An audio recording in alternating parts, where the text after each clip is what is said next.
มีจริงไหมหมา introvert อยู่กับหมา101 by Vesinova วันนี้เราจะมาหาคำตอบกันนะครับ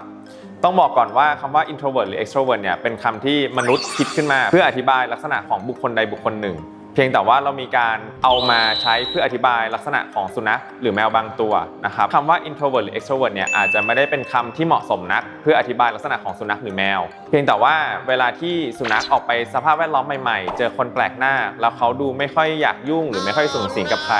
อาจจะเป็นเพราะว่าเขากำลังไม่มั่นใจในสถานการณ์นั้นๆหรือไม่ชัวร์ว่าสถานการณ์นั้นๆเนี่ยเขามีความเป็นตัวของตัวเองได้มากน้อยแค่ไหนนะครับเขาอาจจะกลัวหรือกังวลไม่คุ้นเคยกับสภาพแวดล้อมที่แปลกใหม่ก็ได้